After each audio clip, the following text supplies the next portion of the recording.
जय हिंद मित्रांनो, मी प्रज्ञा आणि आपण पाहत आहात दैनिक लोकशौर्य न्यूज। तळेगाव ते विष्णोरा हा 3 किलोमीटरचा रस्ता, रस्त्याच्या मधोमध आणि प्रत्येक वळणावर शेकडो जीवघेणे खड्डे पडले आहेत। काही ठिकाणी तर डांबर पूर्णपणे गायब झाले असून फक्त माती, खडी आणि पाणी साचलेले मोठे खड्डेच शिल्लक राहिले आहेत। पावसाळ्यात या रस्त्यावरून जाताना कोणता खड्डा चुकवावा हे वाहनधारकांना कळतच नाही।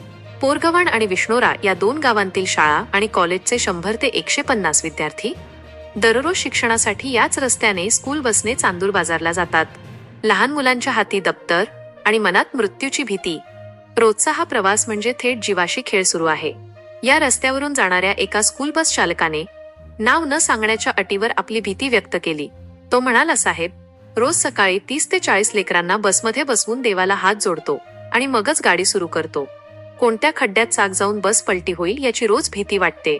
आमच्यावर 150 मुलांच्या जीवाची जबाबदारी आहे। दोन्ही गावांतील नागरिकांना बाजार, दवाखाना आणि इतर कामांसाठी याच रस्त्याचा वापर करावा लागतो।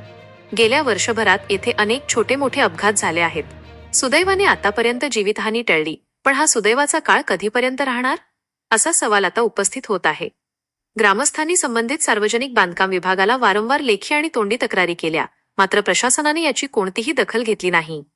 करोडो रुपयांचा निधी जातो कुठे आणि कागदावर हा रस्ता चांगला कसा दाखवला जातो, हा मोठा प्रश्न आहे। आता मात्र ग्रामस्थांचा संयम सुटला आहे। येत्या 7 दिवसांत खड्डे बुजवून रस्ता दुरुस्त केला नाही तर पोरगव्हाण आणि विष्णोरा गावातील सर्व विद्यार्थी, पालक आणि नागरिक रस्त्यावर उतरून तीव्र आंदोलन करतील असा थेट इशारा गावकऱ्यांनी दिला आहे। यानंतर होणाऱ्या कोणत्याही दुर्घटनेला पूर्णपणे सार्वजनिक बांधकाम विभागच जबाबदार राहील। विद्यार्थ्यांच्या जीवापेक्षा डांबर महाग आहे का, की एखादा बळी गेल्यावरच प्रशासनाला जाग येणार? ब्युरो रिपोर्ट, दैनिक लोकशौर्य, प्रतिनिधी अनिल ठाकरे। जर तुम्ही आमच्या चॅनलवर नवीन असाल तर चॅनलला फॉलो आणि सबस्क्राईब करायला विसरू नका। तसेच या बातमी संदर्भात तुमचे काय मत आहे ते कमेंट करून नक्की सांगा। धन्यवाद।